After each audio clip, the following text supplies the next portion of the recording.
ഒരു മനുഷ്യരെയും ചതിക്കല്ലേ, ഒരു മനുഷ്യരെയും വഞ്ചിക്കല്ലേ. എന്റെ പ്രിയപ്പെട്ട സഹോദരിമാരുണ്ടല്ലോ, വാപ്പാന്റെ പ്രതീക്ഷകൾ തകർത്തു കളയുകയാണ്. ഗൾഫ് നാടുകളിൽ കടന്ന് കഷ്ടപ്പെടുന്ന ഭർത്താക്കന്മാരുണ്ടല്ലോ. ഈ കടുവാ പള്ളിയിലുള്ള എത്രയോ പാവപ്പെട്ടവർ ഗൾഫ് നാടിൽ കടന്ന് കാളകളെ പോലെ ഉറങ്ങാൻ സമയമില്ല, ഭക്ഷണം കഴിക്കാൻ സമയമില്ല, അറബികളുടെ അടിമകളെ പോലെ ജോലി ചെയ്യുകയാ. അവിടെ കിടന്ന് കഷ്ടപ്പെട്ടിട്ട് പണമുണ്ടാക്കി കൊടുക്കുമ്പോൾ ശംഖുമുഖം കടപ്പുറത്തിലും അതുപോലെ തിരുവനന്തപുരത്ത് കോവളത്തിലും പാപനാശത്തിലും തന്റെ കാമുകനെയും കൊണ്ട് വരദയും ധരിച്ചുകൊണ്ട് ഹെലിമറ്റും ഇട്ടുകൊണ്ട് കറങ്ങുന്ന പെങ്ങളെ, എന്റെ പ്രിയപ്പെട്ട പെങ്ങന്മാരുണ്ടല്ലോ, ഭർത്താവ് കിടക്കണ്ട കിടപ്പറയിലേക്ക് അമുസ്ലിമായ ഓട്ടോകാരനെയും ഏതെങ്കിലും ഒരുത്തരെ കിട്ടിയാൽ അവനെ വിളിച്ചുകൊണ്ട് വീടിനകത്തേക്ക് കയറുമ്പോൾ, ഭർത്താക്കന്മാരെ ചതിക്കുമ്പോൾ, എന്റെ പ്രിയപ്പെട്ട ചെറുപ്പക്കാരുണ്ടല്ലോ, റോഡിന്റെ ഓരത്ത് ചിരിക്കുന്ന തൊലിവിളപ്പുള്ള പെണ്ണിനെ കാണുമ്പോൾ ദുനിയാവും ആഖിറവും വലിച്ചെറിയുമല്ലേ, അവന്റെ ഈമാന് കുഴിച്ചു മൂടുകയല്ലേ. എന്റെ പ്രിയപ്പെട്ട ചെറുപ്പക്കാരോട് പറയുകയാ, എത്ര വലിയ സുന്ദരി വിളിച്ചാലും, എത്ര വലിയ പണക്കാരി വിളിച്ചാലും, എത്ര വലിയ കുടുംബത്തിൽ പിറന്നവളാണെങ്കിലും പൊന്നുമോരോ ഒരു പെണ്ണിന്റെ ചതിയിൽ വീണു പോകല്ലേ. നിന്റെ വീട്ടിൽ നിനക്ക് വേണ്ടി ദുആ ചെയ്തിട്ട് കാത്തിരിക്കുന്ന നിന്റെ ഭാര്യയുണ്ടല്ലോ, ആ പെണ്ണിനെ നീ മറക്കല്ലേ മോനെ. ഗൾഫ് നാടുകളിൽ കടന്നു നിനക്കും നിന്റെ മക്കൾക്കും വേണ്ടി രാപ്പകലുകൾ രക്തം വെള്ളമാക്കിയിട്ട് കഷ്ടപ്പെടുന്ന നിന്റെ പ്രിയതമനെ മറക്കല്ലേ മോള്. അവൻ 1 വർഷമായാലും 2 വർഷമായാലും നിന്റെ ആഗ്രഹങ്ങൾ സാധിച്ചു തരാൻ കഴിയുന്നില്ലെങ്കിലും, പക്ഷേ മോളെ എന്നെങ്കിലും അവൻ വരും മോളെ, എന്നെങ്കിലും വരും മോളെ.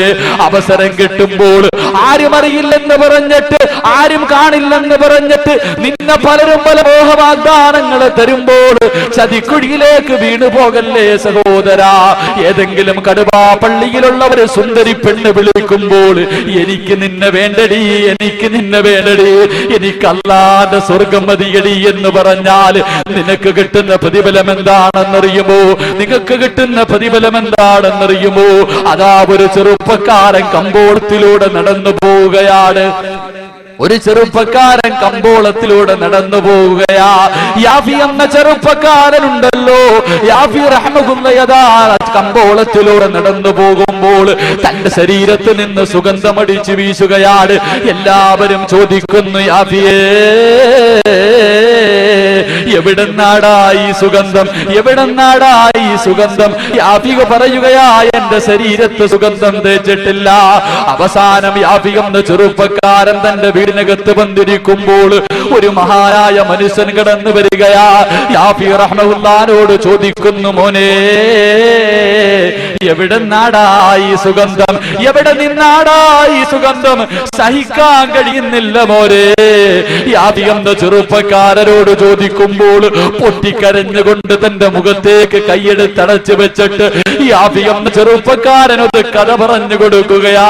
നാളുകൾക്ക് മുമ്പുണ്ടല്ലോ, ഈ രാജ്യത്തെ രാജാവിന്റെ മകളുണ്ടല്ലോ, തോഴിമാരെ എന്റെ വീട്ടിലേക്ക് പറഞ്ഞു വിടുകയാ, കൊട്ടാരത്തിലേക്ക് എന്നെ വിളിക്കുകയാ.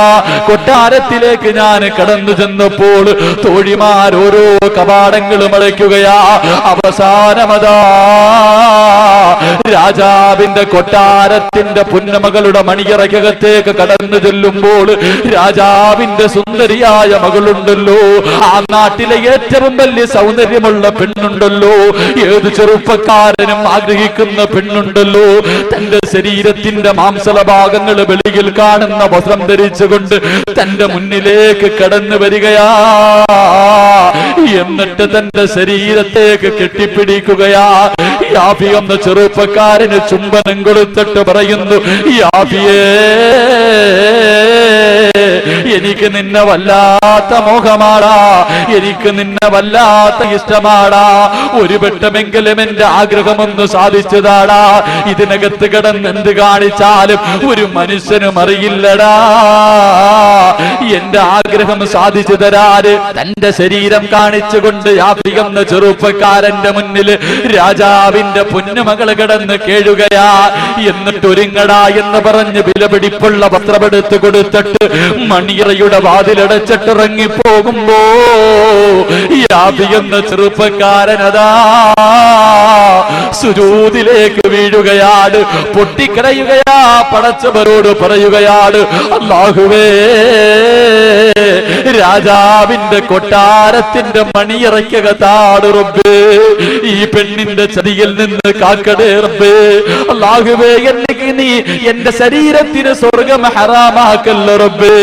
പൊട്ടിക്കരഞ്ഞുകൊണ്ട് മണിയറയ്ക്കകത്തിരുന്ന് കരയുമ്പോൾ എന്റെ മുന്നിലിരിക്കുന്ന ചെറുപ്പക്കാരാ, കടുവാപ്പള്ളിയുടെ ഹൈവേയുടെ സൈഡില് ഈ സ്കൂളിൽ പഠിക്കാൻ വരുന്ന ഏതെങ്കിലും ഒരു പെണ്ണുണ്ടല്ലോ, റോഡിന്റെ ഓരത്ത് നിന്നിട്ടൊന്ന് പുഞ്ചിരിക്കുമ്പോൾ അവളുടെ പുറകെ നടന്ന് ഫോൺ നമ്പർ വാങ്ങുകയല്ലേ, രാത്രികൾ മുഴുവനും പകലാകുകയല്ലേ, ഗൾഫുകാരന്റെ ഭാര്യമാരെ വലയ്ക്കുകയല്ലേ, കഷ്ടപ്പെട്ടിട്ട് അവസാനം അതാരും അറിയാതെ വീടിന്റെ മതിൽ ചാടിയിട്ട് അകത്ത് പോയിട്ട് കാര്യം നടത്തിയിട്ട് ഇറങ്ങി വരുമ്പോ എന്റെ പ്രിയപ്പെട്ട ചെറുപ്പക്കാരന്റെ മനസ്സിലൊരു തോന്നലുണ്ട്, എന്നെ ആരും കണ്ടില്ലല്ലോ, എന്നെ ആരും അറിഞ്ഞില്ലല്ലോ.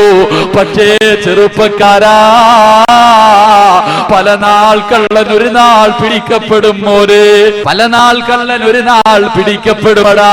അന്ന് നിന്റെ കുടുംബത്തിന്റെ അഭിമാനം കുടിച്ചു മൂടുകയാടാ, നിന്റെ ഈമാൻ പോവുകയാടാ, നിന്റെ ദുനിയാവും ആഖിറവും നഷ്ടപ്പെടുമാ.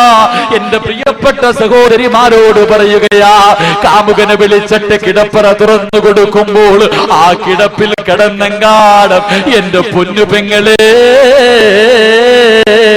ആ കിടപ്പിലാ നിന്റെ മുന്നിലേക്ക് മലക്കുൽ മൗത്ത് അസ്റായീൽ കടന്നു വരുന്നതെങ്കിൽ എന്റെ പൊന്നു പെങ്ങളെ, നിന്റെ അവസ്ഥയെക്കുറിച്ച് ആലോചിച്ചിട്ടുണ്ടോ?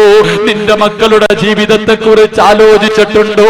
കേവലം ഒരു അല്പനേരത്തെ സുഖത്തിന് വേണ്ടി നിന്റെ ജീവിതം വലിച്ചെറിയല്ലേ പെണ്ണ്. അതാ എന്റെ സഹോദരിമാരോട് പറയുകയാ, ആ കിടപ്പിലാ നീ കിടന്ന് മരിച്ചു പോകുന്നതെങ്കിൽ ആദ്യമായിട്ട് നിന്നെ ശപിക്കുന്നത് ആരാണെന്നറിയുമോ? നിന്റെ ശരീരത്ത് വലതുഭാഗത്തും ഇടതുഭാഗത്തും ഇരിക്കുന്ന രണ്ട് മലക്കുകളുണ്ടല്ലോ, അവരങ്ങോട്ടിറങ്ങുകയാ, ആകാശത്തിന്റെ പെരുമാറിലേക്ക് കൈ ഉയർത്തിയിട്ട് അല്ലാഹുവോട് പറയുന്നു, അൽഹംദുലില്ലാഹ്, അല്ലാഹുവേ നിന്നെ സ്തുതിക്കുകയാ പടച്ചവരെ. ഇവളൊന്ന് ചത്തുപോയല്ലോ, ഇവനൊന്ന് മരിച്ചുപോയല്ലോ. എത്രയോ വ്യഭിചാരശാലകളില്, എത്രയോ സിനിമാ തിയേറ്ററിന്റെ ഉള്ളറകളില്, എത്രയോ ബീച്ചുകളില് അന്യ പെണ്ണിന്റെ കൂടെ സാക്ഷിയാക്കിയവരാ പടച്ചവരെ. ഇവരോട് കരുണ കാണിക്കല്ല റബ്ബേ, ഇവന് സ്വർഗം കൊടുക്കല്ലേ എന്ന് മലക്കുകൾ പോലും നിനക്കെതിരെ ദുആ ചെയ്യുമെങ്കിൽ നിന്നെ പോലെ ഒരു ചെറുപ്പക്കാരനുണ്ടല്ലോ, മണിയറയ്ക്കകത്ത് കിടന്നിട്ട് പൊട്ടിക്കരയുകയാ. യാഫി എന്ന ചെറുപ്പക്കാരൻ ചാടിയെഴുന്നേക്കുകയാ, സുജൂദിൽ നിന്ന് ചാടിയെഴുന്നേക്കുകയാണ്. എന്റെ ശരീരമാണല്ലോ ഈ പെണ്ണ് ആഗ്രഹിക്കുന്നത്, അവിടെ ഇരുന്ന് വിസർജനം നടത്തുകയാണ്, അവിടെ ഇരുന്ന് വിസർജനം നടത്തുകയാ. വിസർജനം വാരി തന്റെ ശരീരത്തേക്ക് തേച്ചിട്ട് നിൽക്കുമ്പോൾ രാജാവിന്റെ പൊന്നുമോളുണ്ടല്ലോ, മണിയറവാതിൽ തുറന്നകത്തേക്ക് കടന്നു വരുമ്പോൾ യാഫി എന്ന ചെറുപ്പക്കാരന്റെ കോലം കണ്ടിട്ട് ആ പെണ്ണ് ചോദിക്കുന്നു, എടാ യാഫിയേ, എന്തിനാടാ ഇങ്ങനെ ചെയ്തത്? എന്തിനാടാ ഇങ്ങനെ ചെയ്തത്? ഇതിനകത്ത് കിടന്ന് എന്ത് കാണിച്ചാലും ആരും അറിയില്ലല്ലോ. ഒരു പ്രാവശ്യമെങ്കിലും എന്റെ മോഹമൊന്ന് സാധിച്ചു തന്നുകൂടെ? യാഫി എന്ന ചെറുപ്പക്കാരനോട് ചോദിക്കുമ്പോൾ യാഫിക പറയുന്നു, പെണ്ണേ,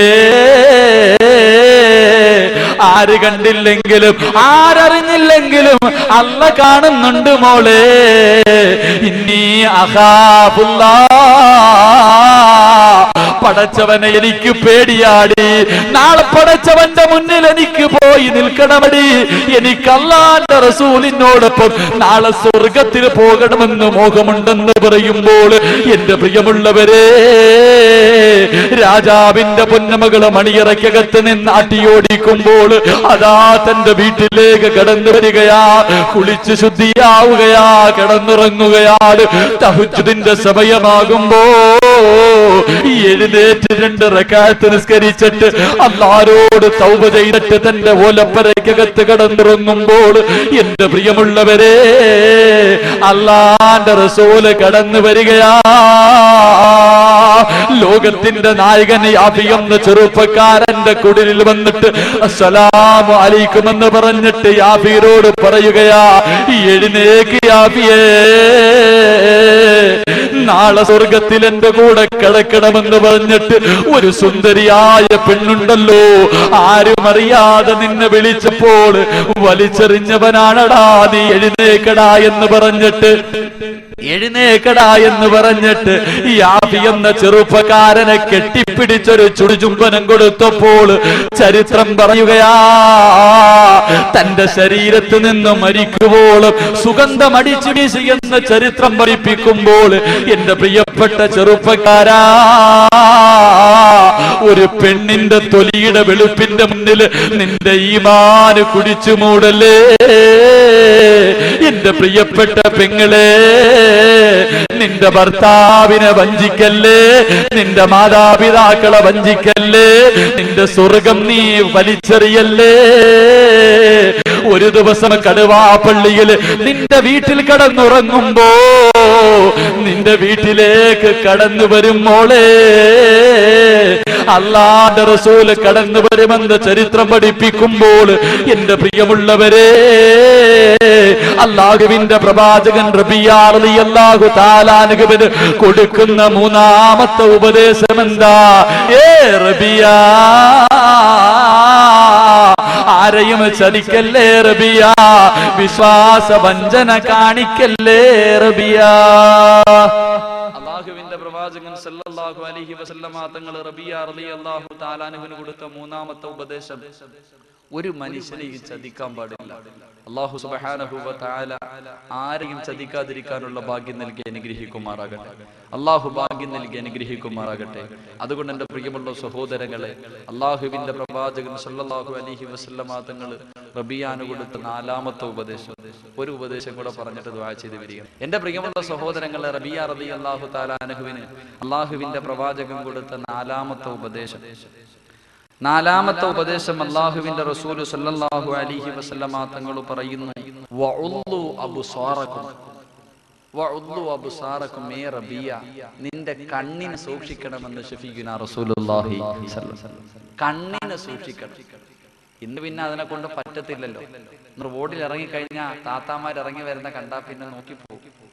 ഇന്നത്തെ താത്താമാരുടെ വസ്ത്രധാരണ കണ്ടു കഴിഞ്ഞാൽ ഇത് പിന്നെ ആരും നോക്കിപ്പോ. പണ്ടൊക്കെ പെണ്ണുങ്ങള് സാധാമാരിയിരിക്കുന്നു, പണ്ടുള്ള പെണ്ണുങ്ങള് ചുരിദാർ ഇട്ടുകൊണ്ട് നടക്കണം. ഇപ്പൊ തോന്നുന്നത് പെണ്ണുങ്ങൾ ചുരിദാർ ഇട്ടുകൊണ്ട് നടക്കുന്നതാ നല്ലതെന്ന്. കാരണം എന്താ? ഇന്നിട്ടിരിക്കുന്ന ഫർദ ഇട്ടുകൊണ്ട് പെണ്ണിന് മാത്രമേ എല്ലാവരും നോക്കുള്ളൂ. കാരണം അങ്ങനെയുള്ള ഫർദയെ ധരിച്ചിരിക്കണം. എല്ലാവരെയും ഞാൻ വിമർശിക്കുന്നില്ല. ഒരു വിഭാഗം പെണ്ണുങ്ങൾ ഇന്ന് അവര് ചുരിദാർ ഇടുന്നതിനേക്കാളും നല്ല ഫർദ ഇട്ടുകൊണ്ട് നടക്കുമ്പോ ഇറങ്ങിയ ഫർദ. പിന്നെ ഇങ്ങനെ റോഡിലൂടെ നടന്നു പോകുമ്പോൾ ഒരു ബസ് ഇങ്ങനെ സ്പീഡിൽ പൊക്കഴിഞ്ഞാൽ ടിപ്പറിന്റെ ബാക്ക് സൈഡ് പൊങ്ങണ പോലെ 4 സൈഡും കീറിയിട്ടിരിക്കുക. മൊത്തം സൈഡ് മൊത്തം കീറിയിട്ടിരിക്കുക. പിന്നെ കൂടെ താത്താടെ മോള് പോകും. അവളുടെ കാര്യം പിന്നെ പറയണ്ട. അവള് പിന്നെ ഫർദയൊന്നും ഇടാൻ സമയമില്ല, വലയായിട്ടിരിക്കണം. മണലരിക്കണം വല, അതിങ്ങനെ ഇട്ടിരിക്കുക. 2015 ആകുമ്പോഴത്തേക്ക് മൊത്തവും വലയാവും. അപ്പൊ പിന്നെ ആ കാലത്ത് ജീവിക്കണമെങ്കിൽ നല്ല ഈമാനൊക്കെ വേണം. ഇപ്പോഴേ ദുആ ചെയ്യാൻ തുടങ്ങണം. അല്ലാഹു ഈമാൻ നൽകി അനുഗ്രഹിക്കുമാറാകട്ടെ. എന്റെ പ്രിയപ്പെട്ട സഹോദരിമാർ, വസ്ത്രധാരണങ്ങളൊക്കെ വളരെ മോശം. ഒന്ന് മാറുക.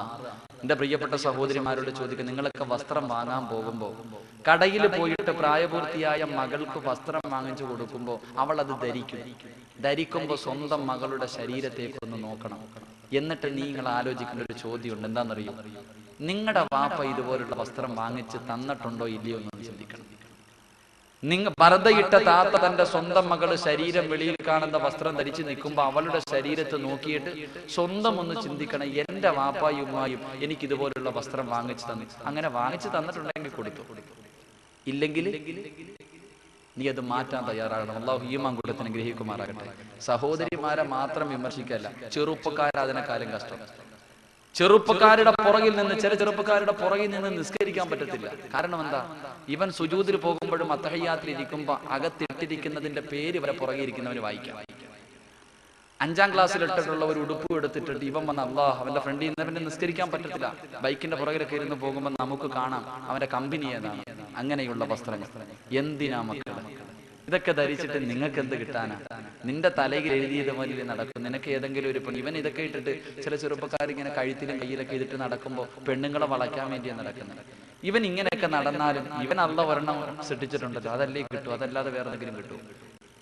എന്റെ പ്രിയപ്പെട്ട ചെറുപ്പക്കാർ കാര്യം മനസ്സിലാക്കും. അപ്പൊ അള്ളാന്റെ റസൂല് പറഞ്ഞു കണ്ണിനെ സൂക്ഷിക്കണം. യാദർശികമായിട്ട് എതിരെ ഒരു പെണ്ണ് നടന്നു വരുമ്പോ ആരായാലും നോക്കി പോകും. ഒരു വട്ടം നോക്കാം. ജസ്റ്റ് ഒരു പെണ്ണ് നടന്നു വരുന്നു, ഒന്ന് നോക്കി, അറിയാതെ കണ്ടു, ഉടനെ കണ്ണ് താഴ്ത്തണം. ഒരു പ്രാവശ്യം നോക്കാമല്ലോ എന്ന് പറഞ്ഞിട്ട് ഒരു 1.5 നോട്ടം നോക്കരുത്. അങ്ങനെ ഉണ്ടല്ലോ, ഒരു വട്ടം നോക്കൽ അനുവദനീയമാണ്. അപ്പോൾ ഒന്ന് നല്ല ഇങ്ങനെ പാസ് ചെയ്ത് പോണത് വരെ നോക്കാൻ പാടില്ല. എന്റെ പ്രിയമുള്ളവരെ, അള്ളാഹുവിന്റെ പ്രവാചകൻ പറയുന്നു കണ്ണിനെ സൂക്ഷിക്കണം. മഹാനായ അഷ്റഫുൽ ഖൽഖ് നബിയുനാ റസൂലുള്ളാഹി സ്വല്ലല്ലാഹു അലൈഹി വസല്ലമ തങ്ങൾ പറഞ്ഞു 3 കണ്ണുകൾ ആ കണ്ണിന്റെ ഉടമയ്ക്ക് നരകം ഹറാമാണെന്ന് ശഫീഉനാ റസൂലുള്ളാഹി സ്വല്ലല്ലാഹു അലൈഹി വസല്ലം. അള്ളാഹുവിന്റെ റസൂൽ സ്വല്ലല്ലാഹു അലൈഹി വസല്ലം 3 കണ്ണുകൾ. ഒന്നാമത്തെ കണ്ണ്, ഹറാമിനെ തൊട്ട് കണ്ണിനെ സൂക്ഷിക്കുന്നവന് നരകം ഹറാമാണെന്ന് ശഫീഉനാ റസൂലുള്ളാഹി സ്വല്ലല്ലാഹു അലൈഹി വസല്ലം. രണ്ടാമതായിട്ട് അള്ളാഹുവിന്റെ പ്രവാചകൻ പറയുന്നു ഉറക്കമൊഴിഞ്ഞ കണ്ണുകൾ. ഹദീസിന്റെ കിതാബുകളിൽ അത് യുദ്ധം നടക്കുന്ന വേളയിൽ ഉറക്കമൊഴിച്ചവരാണെന്ന് മറ്റു ചില പണ്ഡിതന്മാർ പറയുന്നു. തഹജ്ജുദ് നിസ്കാരം ആ നിസ്കാരത്തിന് വേണ്ടി ഉണരുന്നവരാണ്. അല്ലാഹു സുബ്ഹാനഹു വ തആല തഹജ്ജുദ് നിസ്കരിക്കാനുള്ള ഭാഗ്യം നൽകി അനുഗ്രഹിക്കുമാറാകട്ടെ. ഈ കണ്ണുകൾ. മൂന്നാമതായിട്ട് അള്ളാഹുവിന്റെ പ്രവാചകൻ പറയുന്നു, എന്റെ പ്രിയമുള്ള സഹോദരങ്ങളെ, ഏതെങ്കിലും ഒരു സമയത്ത് കടുവാപ്പള്ളിയുടെ ഓരത്ത് വന്നിരുന്ന് പള്ളിക്കകത്തിരുന്നിട്ട് അള്ളാഹുവേ നരകം, അള്ളാഹുവേ പരലോകം, അള്ളാഹുവേ ഖബർ, ഇതൊക്കെ എന്നെ കൊണ്ട് സഹിക്കാൻ കഴിയില്ലല്ലോ,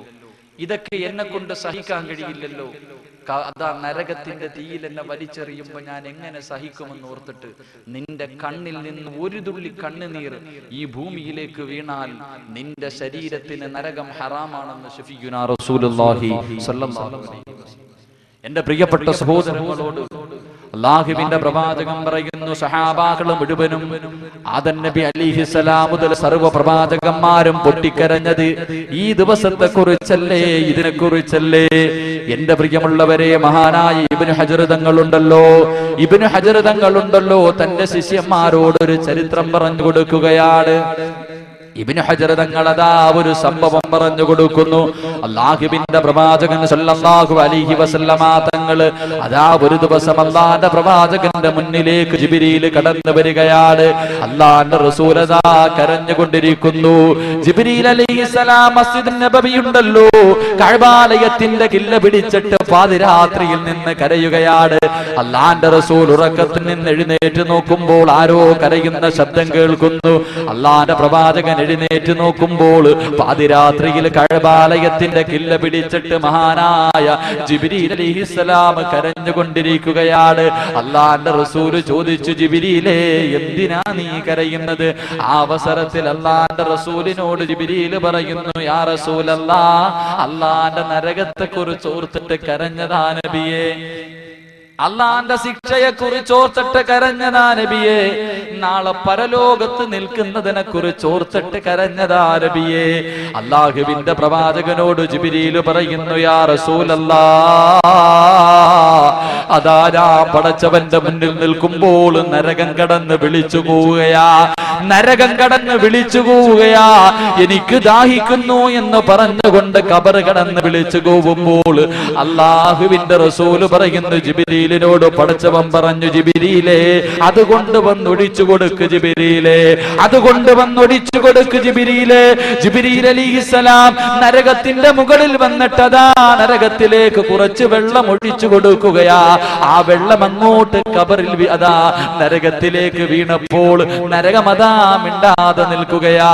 അല്ലാഹുവിന്റെ റസൂൽ ജിബ്രീലിനോട് ചോദിച്ചു, ജിബ്രീലേ, എന്തേ നീ നരകത്തിൽ കൊണ്ടൊഴിച്ചത്?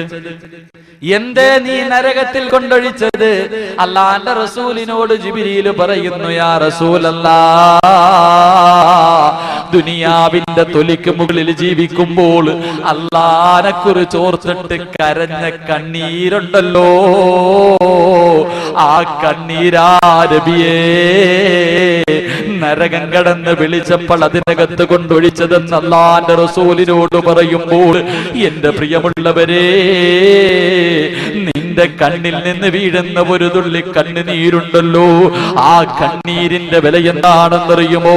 മഹാനായ ഇബ്നു ഹജർ തങ്ങൾ തന്റെ ജനതയോട് ഈ പ്രഭാഷണം നടത്തുകയാ. പ്രഭാഷണം കഴിയുകയാ. കുറച്ചു ദിവസം കഴിഞ്ഞപ്പോൾ ഇബ്നു ഹജർ തങ്ങളുടെ മുന്നിലേക്ക് തന്റെ സമുദായം നടന്നു വരികയാ. തന്റെ സമൂഹം നടന്നു വന്നിട്ട് പറയുകയാണ്, മഹാനായ തങ്ങളെ, നിങ്ങളുടെ അടിമയുണ്ടല്ലോ, നിങ്ങളുടെ അടിമയുണ്ടല്ലോ. ഈ നാട്ടിൽ ആരെങ്കിലും മരിച്ചാൽ എല്ലാവരും ഉറങ്ങിയതിനു ശേഷം പാതിരാത്രിയിൽ അതാ കബറിനടുക്കേക്ക് നടന്നു പോകുന്നു തങ്ങളെ. കബറ് കുടിച്ചിട്ട് ആ കബറ് മാന്തിയിട്ട് കബറിനകത്ത് കിടക്കുന്ന മയ്യത്തിന്റെ വസ്ത്രം മോഷ്ടിക്കുകയാണെന്ന് ഞങ്ങൾക്ക് സംശയമുണ്ട് തങ്ങളെ. ഇബ്നു ഹജർ തങ്ങൾ തന്റെ ജനതയോട് പറയുകയാ, എന്റെ അടിമ നിസ്കരിക്കുന്നവനാ, എന്റെ അടിമ അല്ലാഹുവിനെ പേടിക്കുന്നവനാ, ഒരിക്കലും അവനങ്ങനെ ചെയ്യില്ല, ഒരിക്കലും അങ്ങനെ കബറ് മാന്തിയിട്ട് മയ്യത്ത് തുണി മോഷ്ടിക്കുന്നവനല്ല. ഇബ്നു ഹജർ തങ്ങളോട് തന്റെ ജനത പറയുകയാ, പോകും തങ്ങളെ, പോകും തങ്ങളെ, കബറിലേക്ക് പോകുന്നത് ഞങ്ങൾ കണ്ടിട്ടുണ്ട് എന്ന് പറയുമ്പോൾ മഹാനായ ഇബ്നു ഹജർ തങ്ങൾ കാത്തു നിൽക്കുകയാ. ആ നാട്ടിൽ ഒരു മനുഷ്യൻ മരണപ്പെടുകയാ. ദിവസങ്ങൾ കഴിഞ്ഞുപോയി. ഒരു ദിവസം ഒരു മനുഷ്യൻ മരണപ്പെട്ടു. ആ മനുഷ്യന്റെ മയ്യത്ത് എല്ലാവരും കൊണ്ട് കബറടക്കി. പാതിരാത്രിയാകുമ്പോൾ തന്റെ വീടിനകത്ത് ഉറങ്ങുന്നത് പോലെ ഇബ്നു ഹജർ തങ്ങൾ കിടക്കുകയാ. തന്റെ അടിമ എന്തിനാ കബറിനടുക്കലേക്ക് നടന്നു പോകുന്നത്? മോഷ്ടിക്കാനാണോ എന്നറിയാൻ ഉറങ്ങുന്നവനെ പോലെ കിടക്കുന്നു. എല്ലാവരും ഉറങ്ങിക്കഴിഞ്ഞപ്പോൾ തന്റെ അടിമയതാ പള്ളിയിലേക്ക് നടക്കുകയാ, പള്ളിയിലേക്ക് നടക്കുകയാ. ഇബ്നു ഹജർ തങ്ങൾ ആരും കാണാതെ അടിമയുടെ പുറകെ നടക്കുമ്പോൾ ആ പാവപ്പെട്ട അടിമയുണ്ടല്ലോ, നടന്നു പോയിട്ട് പള്ളിയുടെ മൂലയിലേക്ക് കടന്നു പോവുകയാ. അവിടെ ഒരു ചങ്ങലയെടുക്കുകയാ, ഒരു ചങ്ങലയെടുക്കുകയാണ്. ചങ്ങലയെടുത്തിട്ടതാ കബറടക്കിയ സ്ഥലത്തേക്ക് നടന്നു പോവുകയാണ്. എന്റെ പ്രിയമുള്ളവരെ, കബറടക്കിയ സ്ഥലത്തേക്ക് നടന്നു പോവുകയാ. അന്ന് കബറടക്കിയ മയ്യത്തിന്റെ കബറിന്റെ ഭാഗത്ത് പോയിട്ട് മുട്ടുകാലിൽ കുത്തിയിരിക്കുകയാ. അതാ ചങ്ങലയെടുത്തിട്ട് തന്റെ കൈയങ്ങോട്ട് ബന്ധിക്കുകയാ. പച്ചമണ്ണിന്റെ മണമുള്ള കബറിന്റെ ഓരത്ത് അന്ന് വിചാരണ നടന്നുകൊണ്ടിരിക്കുന്ന മയ്യത്തിൽ ആ കബറിന്റെ ഓരത്ത് പോയിരുന്ന് ചങ്ങലയെടുത്ത് തന്റെ കയ്യിൽ ബന്ധിക്കുകയാ. എന്നിട്ട് ആകാശത്തേക്ക് കൈ ഉയർത്തിയിട്ട് സർവാധിപതിയായ റബ്ബിനോട് പറയുന്നു, അല്ലാ, ഞാൻ നിന്റെ അടിമയാണല്ലാ, അതുപോലെ ഇബ്നു ഹജറിന്റെയും അടിമയാണല്ലാ. പടച്ചവരേ, നിനക്ക് നന്ദി കാണിക്കാൻ എനിക്ക് കഴിഞ്ഞിട്ടില്ല റബ്ബേ.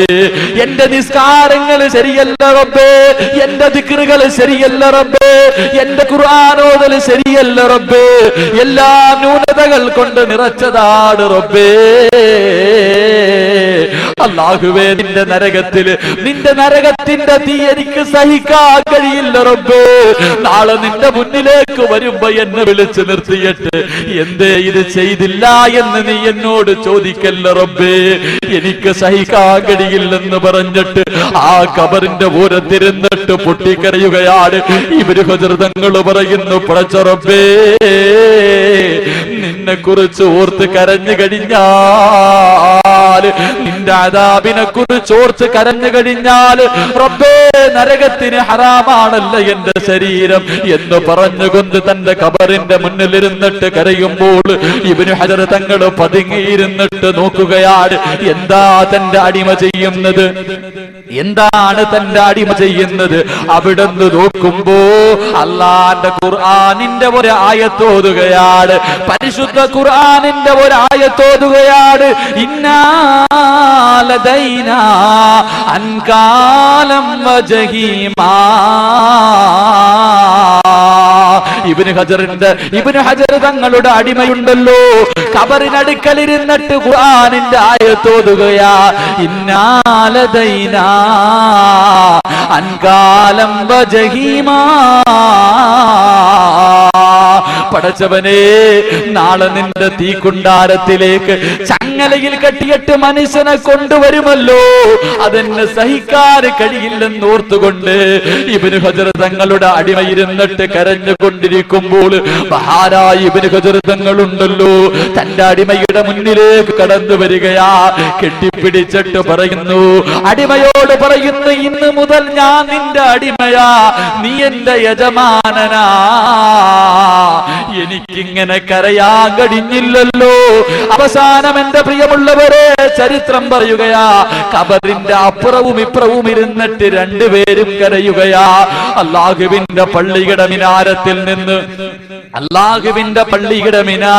നിന്ന് അസ്സലാത്തു അലൈഹി, അല്ലാഹുവിന്റെ പള്ളിയുടെ മിനാരത്തിൽ നിന്ന് അസ്സലാത്തു ഖൈറും മിനൻ നൗം, ബാങ്കിന്റെ ധ്വനി അങ്ങോട്ട് കേൾക്കുമ്പോൾ മഹാനായ ഇബ്നു ഹജർ തങ്ങളുണ്ടല്ലോ എഴുന്നേറ്റിട്ട് തന്റെ മറുഭാഗത്ത് ഖബറിന്റെ ഓരത്തിരിക്കുന്ന തന്റെ അടിമയുടെ ശരീരത്ത് ചെന്നിട്ട് അങ്ങോട്ട് വിളിക്കുമ്പോ ഹൃദയം പൊട്ടിയങ്ങ് മരണപ്പെട്ടിരിക്കുകയാ.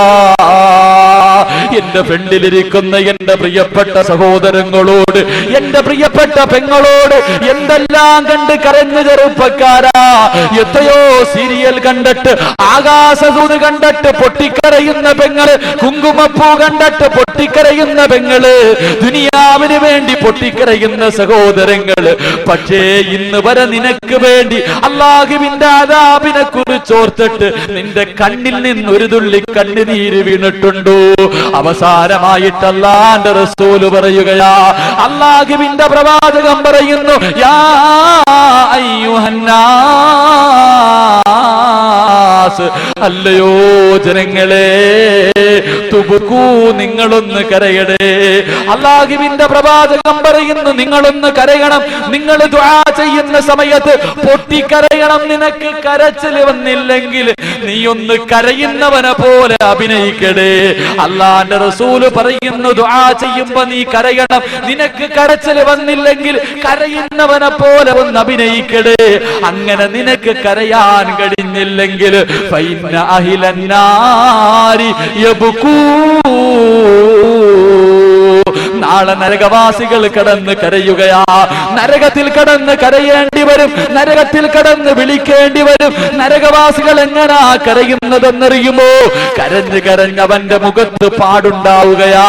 കരഞ്ഞ് കരഞ്ഞ് കണ്ണുനീര് തീർന്നാൽ, കരഞ്ഞ് കരഞ്ഞവന്റെ കണ്ണുനീര് തീർന്നാൽ പിന്നെ അവന്റെ കണ്ണിലൂടെ രക്തമൊലിക്കുകയാ.